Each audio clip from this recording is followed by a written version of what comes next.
की स्टार्टिंग में हम ऑफिसर अमेंडा को देखते हैं जो एक मिशन के लिए कुछ कैदियों को तैयार कर रही होती है। वो मिशन बहुत खतरनाक था, इसलिए वो अपने ऑफिसर्स को न भेजकर कैदियों से ये मिशन करा रही थी। वो उन कैदियों के गर्दन के पीछे एक बॉम्ब को फिट कर देती है कि अगर वो मिशन से भागने की कोशिश करे या मिशन अबॉर्ट करे तो वो उन्हें मार देगी। उन सारे कैदियों के पास सुपर पावर्स थी और उस टीम में हम हार्ली क्विन को भी देखते हैं और एक क्रिएचर भी था। वे सभी प्लेन में बैठकर मिशन के लिए निकल जाते हैं। वे सभी कर्नल फ्लैग के साथ समुद्र में जंप करते हैं, लेकिन उस क्रिएचर को तैरना नहीं आता था तो वो पानी में डूबने लगता है। लेकिन सेवन उसे बचाकर एक आइलैंड में ले जाता है। सभी लोग उस आइलैंड में पहुंचते हैं और पोजीशंस ले लेते हैं, लेकिन ब्लैकगार्ड चिल्लाकर अपने एनिमीज को बुलाने लगता है। एंड हमें यहाँ पता चलता है कि ब्लैकगार्ड दुश्मनों से मिला हुआ था, लेकिन वे लोग ब्लैकगार्ड के ऊपर शूट कर उसे मार देते हैं। जिसके बाद वहाँ फाइट शुरू हो जाती है। हम देखते हैं कि उनकी फाइट पूरी की पूरी एक आर्मी से थी। सभी लोग अपनी सुपर पावर का यूज कर आर्मी से लड़ने लगते हैं, लेकिन आर्मी बहुत ज़्यादा पावरफुल थी और वो बहुत सारे कैदियों को मार देती हैं, जिससे सेवन डर जाता है और वहाँ से भागने लगता है। अमेंडा उसे वार्न करती है कि अगर वो अभी वापस नहीं आया तो वो उसे मार देगी, लेकिन सेवान नहीं सुनता, जिस पर अमेंडा उसके बम को एक्टिवेट कर देती है, जिससे वो मारा जाता है। टीम के सभी लोग मारे जाते हैं, लेकिन हार्ली और फ्लैग बच जाते हैं। हार्ली को आर्मी पकड़ लेती है और अपने साथ लेकर चली जाती है, लेकिन फ्लैग जंगलों में भाग जाता है, पर उसे वहाँ कुछ लोग मिलते हैं जो उसे पकड़ लेते हैं। देन हमें पता चलता है कि अमेंडा ने 2 टीम्स को तैयार किया था। टीम 1 को उसने सिर्फ ध्यान भटकाने के लिए यूज़ किया था और टीम 2 सेफली आइलैंड के अंदर एंटर कर चुकी थी। जिसके बाद हमें 3 दिन पहले का सीन दिखाया जाता है, जहां अमेंडा ब्लड स्पॉट से एक मिशन के लिए हेल्प मांगने आती है और ब्लड स्पॉट वही था जिसके पिता ने सुपरमैन की बुरी हालत कर दी थी। ब्लड स्पॉट अमेंडा की हेल्प करने से मना कर देता है, जिस पर अमेंडा उसकी बेटी को लेकर धमकी देती है कि अगर उसने उनका साथ नहीं दिया तो उसकी बेटी को जेल भेज देंगे, जो नर्क से कम नहीं। जिस पर ब्लड स्पॉट मान जाता है और हम टीम के बाकी सारे मेंबर्स से मिलते हैं। पीसमेकर, जो कि हर चीज़ को वेपन की तरह यूज़ करता था और किसी की भी जान लेने से पहले वो बिल्कुल भी नहीं सोचता था। देन किंग शार्क, जो कि एक आदमखोर शार्क था। कैजो, जो कि चूहों को कंट्रोल कर सकती थी और उनसे कोई भी काम करा सकती थी। और आखिरी में पोल का डॉटमैन, जो अपनी बॉडी से डॉट निकाल कर किसी की भी जान ले सकता था। जिसके बाद अमेंडा सभी को मिशन के बारे में बताती है कि कॉर्टो मेल्टिसी आइलैंड पर कई सालों से हेरेरा फैमिली राज किया करती थी, लेकिन एक हफ्ते पहले जनरल लूना ने अपने राइट हैंड जनरल मैथ्यू के साथ मिलकर पूरे आइलैंड पर कब्जा कर लिया और हेरेरा फैमिली को बीच चौराहे पर फांसी पर चढ़ा दिया। जनरल लूना अमेरिका को पसंद नहीं करता और वो उसकी बर्बादी चाहता है। अमेंडा उन सभी को जोथनहाइम वैज्ञानिक केंद्र के बारे में बताती है कि वे लोग वहाँ पर स्टारफिश पर रिसर्च कर रहे हैं, जो कि स्पेस से आया है, जिसकी मदद से वो अमेरिका को नुकसान पहुंचाना चाहते हैं। उन लोगों का मिशन यह है कि उन्हें उस वैज्ञानिक केंद्र में जाकर स्टारफिश से जुड़े सारे चीज़ों को नष्ट करना होगा। उस वैज्ञानिक केंद्र में जाना इतना आसान नहीं है, बिकॉज वहाँ बहुत सारे आर्मीज लेबोरेटरी की रक्षा करते हैं, इसलिए उन्हें डॉक्टर ग्रिस को कैद करना होगा, जो कि स्टारफिश प्रोजेक्ट के हेड हैं, और उसकी मदद से वे लोग अंदर जा सकते हैं। देन मूवी प्रेजेंट में आती है, जहाँ सभी लोग आइलैंड पर होते हैं। वे लोग वहीं पर रेस्ट करने का डिसाइड करते हैं, बिकॉज वो लोग काफ़ी थक गए थे। वो सो रहे होते हैं, तभी ब्लड स्पॉट की नींद टूट जाती है एंड वो देखता है कि किंग शार्क कैजो को खाने ही वाला होता है, लेकिन ब्लड स्पॉट उसकी जान बचा लेता है। वो किंग शार्क को कई बार शूट करता है, लेकिन उस पर कोई भी असर नहीं होता। कैजो को जब इस बारे में मालूम होता है तो वो गुस्से में बहुत सारे चूहों को वहाँ पर बुला लेती है और हम यहाँ देखते हैं कि ब्लड स्पॉट चूहों से बहुत डरता है। कैजो किंग शार्क से दोस्ती कर लेती है कि मे भी दोस्ती के लिए वो उसे नुकसान नहीं पहुँचाएगा। अमेंडा फ्लैग को ट्रैक कर लेती है और सभी को उसे रेस्क्यू करने के लिए कहती है। सुसाइड स्क्वाड उस लोकेशन पर पहुंच जाते हैं जहां फ्लैग था। देन सभी लोग अपनी पावर का यूज़ करके वहां के सभी गार्ड्स को मार देते हैं। जब वे लोग फ्लैग के यहाँ पहुंचते हैं तो उन्हें पता चलता है कि जिन लोगों ने फ्लैग को पकड़ा था वे लोग उनके दुश्मन नहीं बल्कि फ्रीडम फाइटर्स थे, जो कि लूना से अपनी आज़ादी के लिए लड़ाई लड़ रहे थे। उनकी लीडर जब अपने आदमियों को मरा हुआ देखती है तो बहुत गुस्सा हो जाती है, लेकिन फ्लैग उन्हें समझाता है कि उन दोनों का मिशन एक ही है और वो उन लोगों की मदद करेगा, जिस पर वो फ्लैग की बात समझती है और मान जाती है। जिसके बाद सीन चेंज होता है एंड हम डॉक्टर ग्रिस से मिलते हैं, जो जनरल लूना और मैथ्यू से हाथ मिला लेता है। वो उन दोनों को अपना स्टारफिश प्रोजेक्ट दिखाता है और कहता है कि उन लोगों को स्टारफिश स्पेस में एक जर्नी के दौरान मिला था। स्टारफिश अपने अंदर से बेबी स्टारफिश निकालते हैं, जो लोगों पर अटैक कर उन्हें कंज्यूम करता है और स्टारफिश और भी ज़्यादा ताकतवर हो जाता है। बेबी स्टारफिश के जरिए वो लोगों को कंट्रोल कर उनसे कोई भी काम करा सकता है। लूना स्टारफिश का यूज़ करके पूरी दुनिया पर कब्जा करना चाहता था। देन हम हार्ली को देखते हैं, जिसे आर्मी अपने साथ ले जाते हैं। वो हार्ली को एक प्रिंसेस की तरह तैयार करते हैं और लूना के घर ले जाते हैं।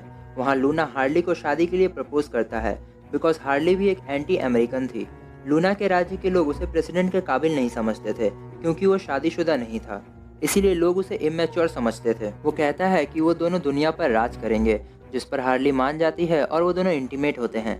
लेकिन लूना कहता है कि उसके खिलाफ जो भी जाएगा वो सभी को मार देगा, चाहे वो बच्चा हो या बूढ़ा। जिस पर हार्ली उसे गन से शूट कर देती है और कहती है कि जोकर से ब्रेकअप के बाद वो डिप्रेशन में चली गई थी, इसलिए उसने खुद से प्रॉमिस किया था कि किसी से भी प्यार करने से पहले वो इस बात का ध्यान रखेगी कि वो एक अच्छा आदमी हो, और जो लोग बच्चों को मारते हैं वो बिल्कुल भी अच्छे आदमी नहीं होते। मोरोवर लूना मारा जाता है और पूरी आर्मी रूम के अंदर आ जाती है और हार्ली को अरेस्ट कर अपने साथ लेकर चली जाती है। लूना की मौत से मैथ्यू काफ़ी खुश था, बिकॉज अब वो बिना किसी प्रॉब्लम के प्रेसिडेंट बन सकता था। ब्लड स्पॉट अपनी टीम के साथ आगे बढ़ रहा होता है। तभी पोल्का डॉट मैन अपनी स्टोरी बताता है कि उसकी मॉम एक साइंटिस्ट थी और अपने बच्चों को सुपर हीरो बनाने के लिए उसने सभी के अंदर ये वायरस इंजेक्ट कर दिया, और इसी वायरस के कारण उसकी ये हालत हुई है, जबकि उसके सारे भाई मारे गए। वे सभी ट्राइब्स के खबरी से मिलते हैं, लेकिन उस पर आर्मी अटैक कर देती है। बट सुसाइड स्क्वाड उस आर्मी पर अटैक कर उसे बचा लेते हैं और उसी के जरिए शहर के अंदर एंटर कर जाते हैं। कार में जाते वक्त कैजो सभी को अपनी स्टोरी सुनाती है। वो बताती है कि उसके पिता एक अच्छे इंसान थे, बट उन्हें ड्रग्स की आदत लग गई थी। उन्होंने ये मशीन इन्वेंट की थी जिससे वो चूहों को कंट्रोल कर पाती है। चूहों की मदद से ही वे लोग चोरी करके अपना गुजारा किया करते थे। लेकिन एक दिन ड्रग्स के कारण उसके पिता की मौत हो गई, जिसके बाद वो अमेरिका आ गई। लेकिन बैंक रॉबरी में उसे पकड़ लिया गया और उसे जेल में बंद कर दिया गया। जिस पर ब्लड स्पॉट बताता है कि उसे चूहों से इसीलिए डर लगता है बिकॉज उसके पिता एक जालिम इंसान थे। वो कोई भी काम ठीक से नहीं किया करता था तो उसके पिता उसे सजा दिया करते थे। एक बार उन्होंने उसे एक बॉक्स में लॉक कर दिया जिसमें कई सारे चूहे थे, और इसी कारण उसे चूहों से बहुत डर लगता है। वे सभी लोग उस कैफ़े पहुंचते हैं जहां डॉक्टर ग्रिस हर शाम आया करता था। डॉक्टर ग्रिस कैफ़े में आता है जहां ब्लड स्पॉट उसे पकड़ लेता है। वे लोग वहां से जाने लगते हैं, लेकिन तभी वहां जनरल मैथ्यू की आर्मी चली आती है, बिकॉज उन्हें पता चल गया था कि कुछ अमेरिकन शहर के अंदर आ चुके हैं। आर्मी सभी की आईडी कार्ड चेक करने लगते हैं।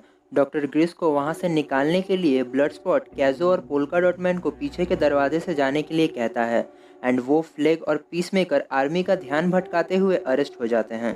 कैजो डॉक्टर ज्यूस को लेकर वहां से सेफली निकल जाती है। वे लोग आर्मी के साथ जा रहे होते हैं, जहां आर्मी कहती है कि उनकी साथी हार्ली भी उनके कब्जे में है और उसने लूना को मार दिया है। जिसके बाद सभी लोग आर्मी पर अटैक कर उन्हें मार देते हैं। पीसमेकर ट्रक के ड्राइवर को मार देता है, जिससे ट्रक अपना कंट्रोल खो देता है और ट्रक का एक्सीडेंट हो जाता है। लेकिन ब्लड स्पॉट और सभी लोग बच जाते हैं। फ्लैग कहता है कि उन्हें हार्ली को रेस्क्यू करना होगा, बिकॉज वो अपने किसी भी साथी को पीछे छोड़ना नहीं चाहता है। दूसरी तरफ मैथ्यू हार्ली को टॉर्चर कर रहा होता है। वो उससे इन्फॉर्मेशन निकालने की कोशिश करता है, लेकिन हार्ली कुछ भी नहीं बताती। टॉर्चर के कारण हार्ली बेहोश हो जाती है, जिसके बाद मैथ्यू रूम से बाहर चला जाता है। लेकिन हार्ली बेहोश नहीं हुई थी, ये सब उसका एक प्लान था। वो उस आदमी को मार देती है और उसके पॉकेट से चाबी निकालकर खुद को आज़ाद कर लेती है। देन वो बाहर आती है और गन से सारी आर्मी को शूट कर उन्हें मारने लगती है। जनरल मैथ्यू वहाँ से बाहर चला गया था, इसलिए वो बच जाता है। देन हार्ली को वहाँ पर एक स्टिक जैसा वेपन मिलता है, जिससे वो सभी को अपने स्टाइल में मार कर वहाँ से बाहर निकल आती है। सभी लोग हार्ली को रेस्क्यू करने का प्लान बनाते हैं और उस बिल्डिंग को घेर लेते हैं जहाँ हार्ली कैद थी। बट हार्ली उन्हें देख लेती है और उनके पास जाती है, जिसे देख वे सभी हैरान हो जाते हैं। सभी लोग उसे रेस्क्यू करने आए हैं, यह बात सुनकर वो इमोशनल हो जाती है और फ्लैग के गले लग जाती है। देन सभी लोग लैब के अंदर जाने का प्लान बनाते हैं और डॉक्टर ग्रेस से कहते हैं कि अगर उसने होशियारी दिखाने की कोशिश की तो वो उसे मार देंगे। जिसके बाद सभी लोग डॉक्टर की मदद से मेन गेट के अंदर एंटर हो जाते हैं। तभी जोर से बारिश होने लगती है। वे लोग सारी आर्मी को मारते हुए बिल्डिंग के अंदर एंटर कर जाते हैं, जहां ब्लड स्पॉट और भी आर्मी को आते हुए देखता है। वो डॉक्टर ग्रेस से कहकर बिल्डिंग के मेन गेट को लॉक करा देता है और बाहर की एंट्रिंग मशीन को तोड़ देता है, जिससे आर्मी अंदर ना आ सके। लेकिन आर्मी अंदर के गार्ड को इन्फॉर्म कर देती है। वो मैथ्यू को भी इन्फॉर्म करती है कि वो अमेरिकन बिल्डिंग के अंदर चले गए हैं। ये सुनकर मैथ्यू लैब के लिए निकल जाता है। इधर सभी लोग बिल्डिंग के अंदर बॉम्ब फिट करने लगते हैं। फ्लैग और कैजो डॉक्टर ग्रेस के साथ लैब के अंदर जाते हैं, जहां वे लोग सभी को देखकर हैरान हो जाते हैं, बिकॉज वहां पर कई लोगों पर इनलीगल एक्सपेरिमेंट किया जा रहा था एंड ये एक्सपेरिमेंट स्टारफिश से रिलेटेड था। ग्रेस उन्हें बताता है कि उन्हें यहाँ अमेरिका को बचाने के लिए नहीं भेजा गया है, बल्कि अपनी गलतियों का सबूत मिटाने के लिए भेजा गया है। वो अमेरिका ही था जिसने स्टारफिश को ढूंढा था। स्टारफिश बहुत खतरनाक जीव था, इसलिए वो अपने देश में एक्सपेरिमेंट करना नहीं चाहते थे। इसीलिए उन्होंने यहाँ की गवर्नमेंट के साथ डील करके यहीं पर एक्सपेरिमेंट करना शुरू कर दिया। लेकिन जब लूना ने यहाँ की बागडोर संभाली तो वो डर गए कि उनका ये सच सबके सामने आ जाएगा। इसलिए उन्होंने सब कुछ तबाह करने का आदेश दे दिया, जिस पर फ्लेक गुस्सा हो जाता है और वहाँ की सारी इन्फॉर्मेशन ले लेता है एंड डिसाइड करता है कि ये सारे एविडेंस वो मीडिया को दे देगा। लेकिन उसे पता नहीं था कि अमांडा ने उसकी टीम में अपना एक जासूस भेजा था एंड वो कोई और नहीं बल्कि पीस मेकर था। वो फ्लेक से एविडेंस मांगता है जिसे खत्म कर वो अमेरिका को इस बदनामी से बचा लेगा, बट फ्लेक नहीं मानता और उन दोनों के बीच फाइट शुरू हो जाती है। लेकिन तभी बिल्डिंग में एक ब्लास्ट हो जाता है और सभी लोग बेहोश हो जाते हैं। जब उन्हें होश आता है तो वो देखते हैं कि उस ब्लास्ट के कारण स्टारफिश आज़ाद हो गया है। वो डॉक्टर ग्रिस पर अटैक कर उसे मार देता है। कैज़ो वहाँ से किसी तरह बचकर निकल जाती है, लेकिन फ्लैग और पीसमेकर को जब होश आता है तो वो फिर से एविडेंस के लिए फाइट करने लगते हैं। उस फाइट में फ्लैग पीसमेकर पर भारी पड़ता है। वो पीसमेकर को जान से मारने लगता है, लेकिन तभी पीसमेकर उसके दिल में एक स्टैब कर देता है, जिसके कारण फ्लैग मारा जाता है। पीसमेकर को कैज़ो देख लेती है एंड वो एविडेंस वाली ड्राइव लेकर वहाँ से भागने लगती है, बट पीसमेकर उसे पकड़ लेता है और मारने ही वाला होता है। तभी हमें 6 मिनट पहले का सीन दिखाया जाता है। दरअसल बिल्डिंग में जो ब्लास्ट हुआ था वो एक एक्सीडेंट था। ब्लड स्पॉट सभी के साथ बॉम्ब फिट कर रहा होता है, लेकिन तभी आर्मी वहाँ आ जाती है और उन पर फायरिंग शुरू कर देती है। वे लोग आर्मी से फाइट करने लगते हैं और फाइट के दौरान पोल्का डॉट मैन गलती से बॉम्ब को एक्टिवेट कर देता है, जिससे बिल्डिंग में ब्लास्ट हो जाता है और शार्क बिल्डिंग के नीचे गिर जाता है। नीचे गिरने के बाद आर्मी उस पर फायरिंग शुरू कर देती है, बट उस पर कोई भी असर नहीं होता। इतनी गोलियां खाने के बाद भी शार्क उठ खड़ा होता है और आर्मी पर अटैक कर उन्हें मार डालता है। ब्लड स्पॉट बिल्डिंग से नीचे गिरने वाला होता है, लेकिन हार्ली उसे बचा लेती है। ब्लास्ट के कारण बिल्डिंग का ऊपरी हिस्सा नीचे गिरने लगता है, लेकिन सभी लोग बिल्डिंग के दूसरे हिस्से में जंप करते हैं, जिससे उनकी जान बच जाती है। लेकिन ब्लड स्पॉट की रस्सी टूट जाती है और वो वहाँ से सीधे पीसमेकर के पास पहुँचता है, जहाँ वो देखता है कि पीसमेकर कैज़ो को शूट करने वाला था। यह देख वो दोनों एक दूसरे पर गन से शूट करते हैं, लेकिन ब्लड स्पॉट की बुलेट पीसमेकर की बुलेट को चीरते हुए सीधे पीसमेकर को जाकर लगती है, जिससे उसकी मौत हो जाती है। कैसो ब्लड स्पॉट को स्टारफिश और फ्लैग के बारे में बताती है, जिस पर ब्लड स्पॉट उस ड्राइव को अपने पास रख लेता है। लेकिन तभी वो स्टारफिश बिल्डिंग को तोड़कर बाहर आ जाती है। आर्मी उस पर शूट करती है, बट उस पर कोई भी असर नहीं होता। वे अपने बेबी स्टारफिश से सभी पर अटैक कर देती है, लेकिन कैज़ो ये बात जानती थी तो वे सभी को सिर छुपाने के लिए कहती है, जिससे ब्लड स्पॉट और सभी की जान बच जाती है। लेकिन जिस पर स्टारफिश ने अपना कंट्रोल कर लिया था वो उसके गुलाम हो जाते हैं। देन स्टारफिश अपनी आर्मी के साथ शहर पर अटैक कर देती है। दूसरी तरफ फ्रीडम फाइटर्स गवर्नमेंट के सभी लोगों को मार देती है और वहाँ पर अपना कंट्रोल कर लेती है।